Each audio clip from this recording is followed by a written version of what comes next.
be talking about federal grants, local grants, and state grants. Something is happening. The money's drying up. So tell us what's happening and the impact of those things.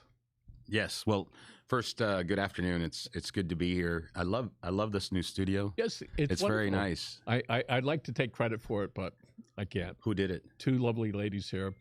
I felt like I was in a 12-step program. I got to the point, I think it's number 5, where you just give it up to another power being. I did. Whatever you ladies want to do, I am out. Just do it. That's good. And they beat me up. And one of them, 43 years, I've been handling it that way. And the other one, 20 years. So, Robert, let's hear it. There you go.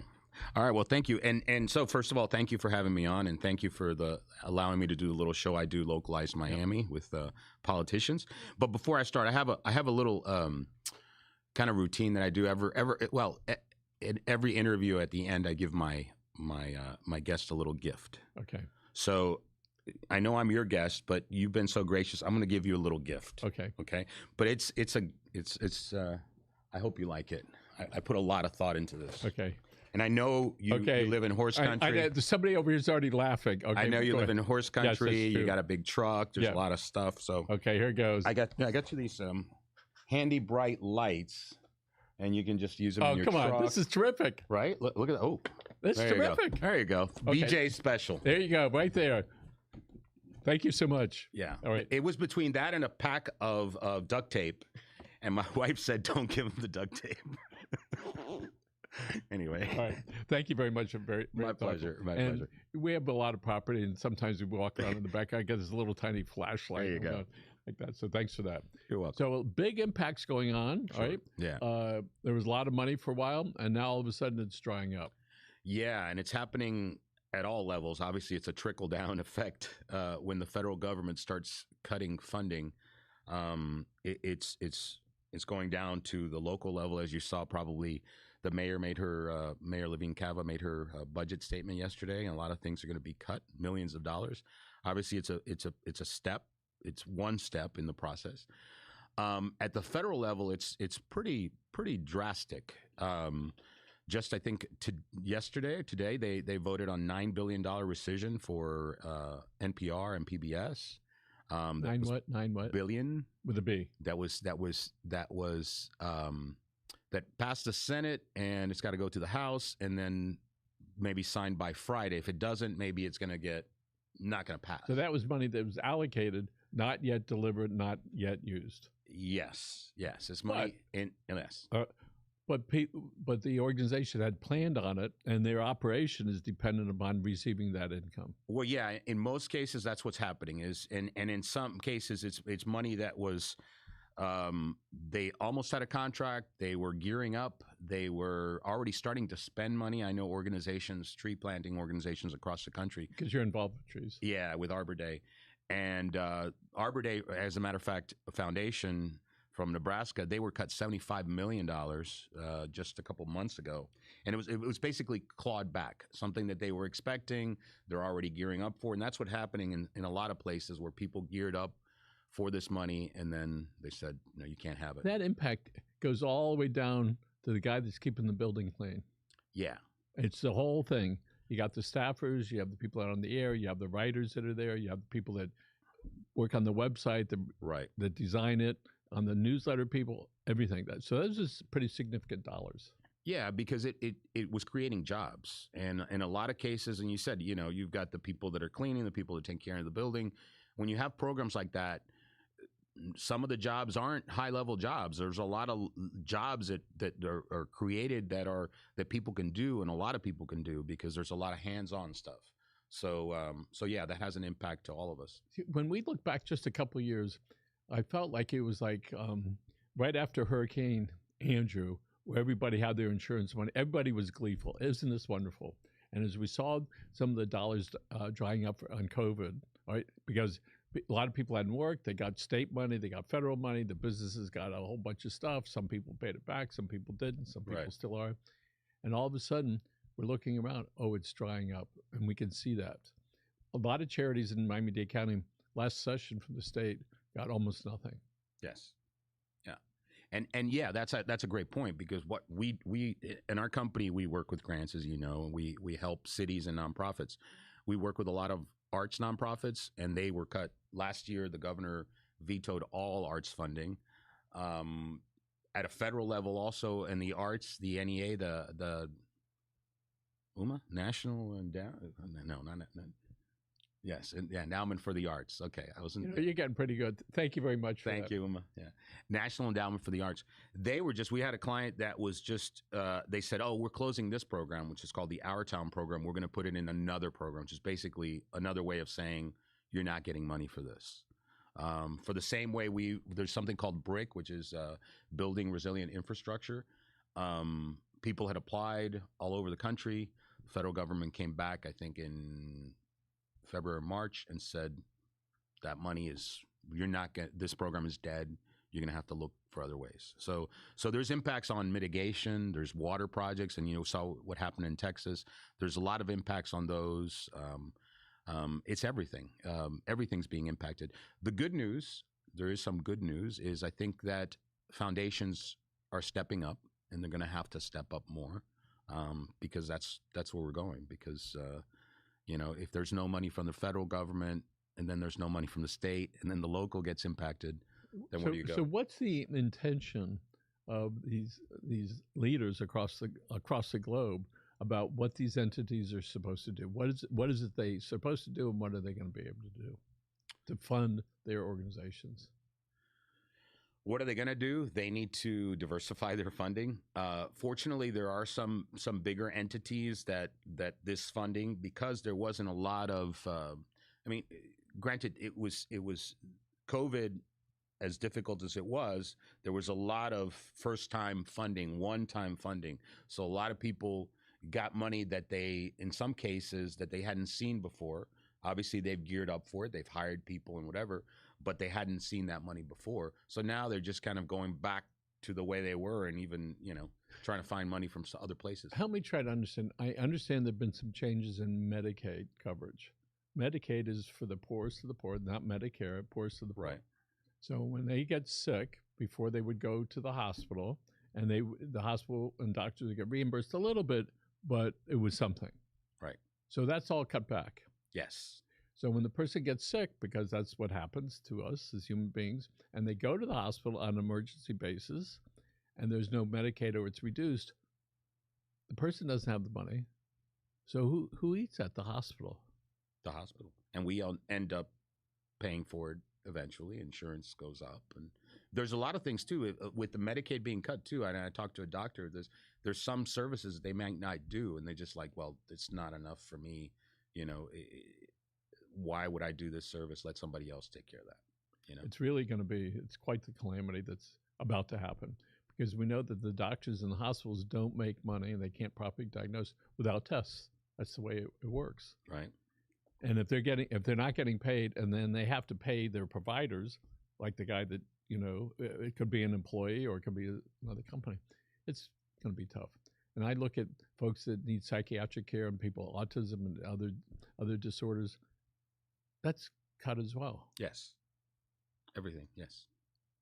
So then it goes back to us as consumers on how we're going to fund it. I look at Jackson, which is the last chance place we can go. A wonderful hospital.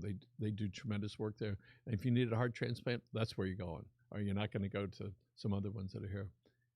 So Jackson's always been marginal. All right. Yes, they made money. But all of a sudden, if the poorest of the poor are going there, and Jackson says, oops, that's for you. Isn't it wonderful? That's yeah. All right. The first rule of interview, turn off your phone. Turn off, folks. So I won't answer it. All right. So what's going to happen there? I'm just stunned that we have allowed that to happen. And I don't know how to stop it. But when all this gets done and all the money gets moved back to wherever it's going to be, so what then? When does the government say, that's enough, let's change what we've done? Do you see that? I think it's going to change. It's going to change a year and a half from now. I think the funding is going to change because people, like you said, people are going to get tired of it. They're going to get affected. Their families are going to get affected.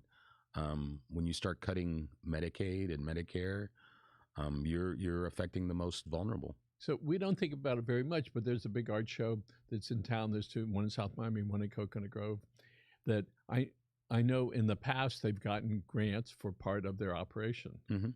So that means when you and I go, we're going to be paying more at the door. Oh, true. Yeah. That's just the way that works, isn't it? Yeah, of course. Yeah, look at I mean, all these places, all these nonprofit, well, most of them nonprofit places that are arts organizations. They, you know, if they pay, if you paid exactly what it costs to put on those productions, you know, a lot of people couldn't go or couldn't afford it. You know. So what now? Here we are. We have the new year is 6 months, 5.5 months away, Right. looking to 2026, where maybe things will be better. When you look at what's going on, what's going to happen in the next 6 months and the next year? Come on, let's hear it. Yeah. Well, I'll tell you what I think is going to happen in funding. A lot of nonprofits are being affected. They're going to be even more affected because, you know, especially locally, the county is cut programs. They haven't funded programs. That's another thing they haven't talked about. They had something called a community-based organization, a CBO grant program that I think was supposed to get noticed last year, and it's still open. And entities rely on that money, you know. And the arts funding was cut, and they rely on that money. So some entities might close down. We'll probably see them close down. We'll see them get leaner.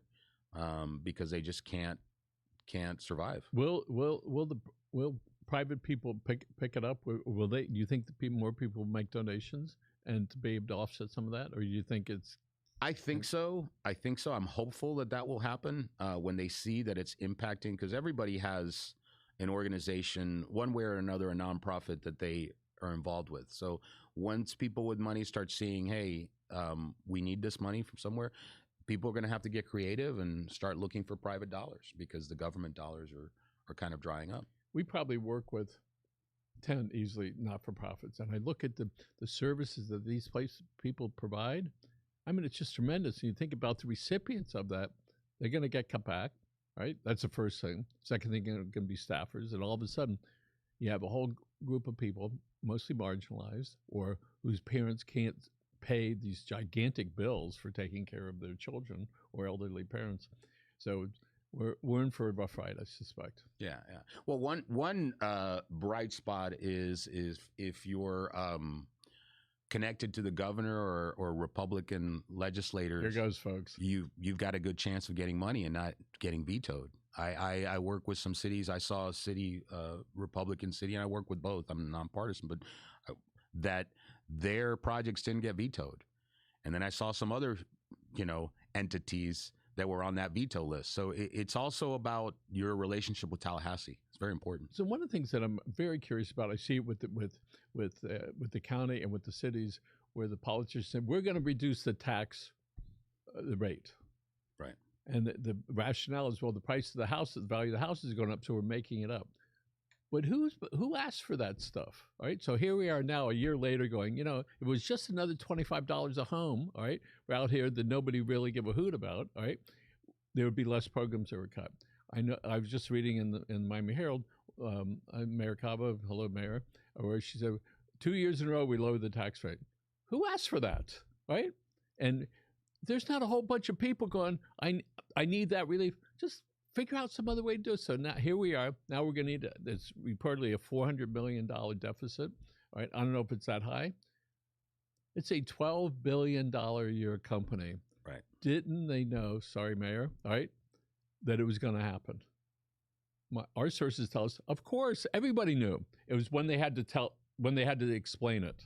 Right. But also, I mean, to her defense, in a sense, she is a strong mayor, so she makes decisions, but she also has a 13-member board. And they approve it or not. And they approved a lot of other spending over the years that has caught up with us. I heard one of the commissioners say, well, how long has it been going like this? Well, this person's been there for 3 years already. What kind of question is that? And to your point, they're like the governing body. Mm-hmm. That's there. So if a majority likes it, they want to change it. Say, okay, I'll go ahead and change it. You guys are the boss. And so it goes right back to them. So when you have a problem, I know it's easy to call the mayor and do it. No. Call your local commissioner and say, hey, listen, we need to make some changes, because that's something has to happen. And we know that this waste energy, we'll use that, my favorite thing. It's been 2 years since the Doral waste energy incinerator burned down. We're sending a lot of the trash is Mount Trashborn down south and in the middle of the state. It is abhorrent what we are doing. We're taking Mother Earth. We continue to dump all this stuff in there, and it's really frightening what we're doing. I interview some of the solid waste people. They never tell secrets, but at the end of a year and a half, I had to do something. So we went out for our house and bought a composter. Okay. Have it in the house. I'm doing what I can do, which is I put all the food stuff, everything you can put in there except for bones, and it turns it into dirt. It dehydrates, and it is wonderful. Yeah. So I hope the county figures out what to do soon. Well, I'll tell you, right down the road, I worked with them, the village of Pinecrest. We did we were funded by the federal government last year for a pilot composting program with a group called Fertile Earth Foundation, and they've been composting for a long time. And I think it can be a good model for other cities to use, because it's a program where they go to the homes and homes like yours, and they pick it up and they process it in a farm in the Redland, and then they give it or sell it to farmers, and they're using it for fertilizer. Well, I'm glad you brought that, because the county has a recycling program, the blue bins, and for a while, I don't know if they still have it, they would go and look in your blue bin, and if you were putting the wrong stuff in there, they would give you a notice. Oh, okay. 3 notices, then you get a ticket. The public relations marketing effort for Miami-Dade County's recycling program is not working. If I got a notice that I wasn't putting the exact right thing in my blue cart, I go, I'm just going to stop. As it turns out, somewhere, depending on what figures you want to believe, 30 to 70% of the stuff that goes in is contaminated that never gets recycled. So I hope the county figures out what to do. And by giving tickets, that is not going to help. On a volunteer program, people just stop, right? So you're a green sort of guy. Sort of, right? Yeah. What are we going to do about this with our garbage? Something big that can handle all our garbage. Well, there's a lot of things that they're looking at, and a lot of things they're just kind of ignoring. We looked at, before I started this company 15 years ago, I was at the city of Miami doing sustainability, and we were looking at something called plasma gasification that has been used in Europe and continues to be used, which basically it takes the garbage and it burns it at such a high rate that only the things that comes out is little tiny pellets that can be even used in streets and such. And the pollution from it is extremely minimal, because it just takes almost everything. We talked to the county 15 years ago with a client about that, but the county hasn't. I don't know why they haven't explored it. It's an option. The composting you're talking about is a huge option, because look at the amount of organic material that is going into the landfills. If we can just remove that organic material, I mean, that would be a huge. I heard it's about a third. Food and landscape is about a third that goes into. That's huge, And again, so if people have an issue, call your county commissioner, all right? Yes. You can call the mayor, but she says, listen, I present stuff, so this commission has to decide what they're going to do about a waste energy plant, if they're going to kick it down the road, if they're going to rebuild it someplace. Yeah. And now that there's some stuff going on in the Everglades, you can rest assured that plant is not going to get anywhere near them, right? Yeah, that's true. Well, I want to touch upon something you said about the commission and the governing body. And let's just go back just a couple years, and you've seen the stories. The American Dream Mall getting subsidies that they weren't supposed to get. Now they're supposedly going to get subsidies. The city of Miami, for example, not the Marlins, the MLS stadium, the FIFA World Cup is getting $35 million from the county and stuff. So yeah, there's the budgets, but there's also other decisions that the county is making that is affecting their bottom line in terms of these subsidies and tax breaks to large entities. So, well, I hope that the county commission coming up makes some really good decisions, and know that we're all watching them, every one of them, so they can do the right thing. And let's take care of the garbage. Let's take care of these not-for-profits. We got to figure out some way to do that. Then on top of that, of course, we have all these sewers. Septic tanks. Yep. 100,000 plus. I understand there are about 9,000 are really sort of critical, right? Is that going to get cut also?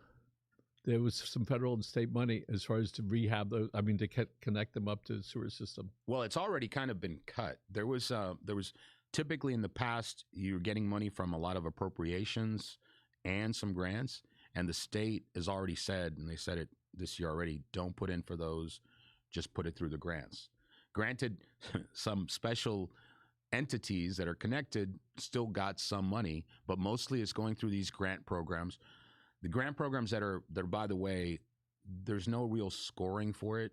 You put it in and then they tell you if you get it or not.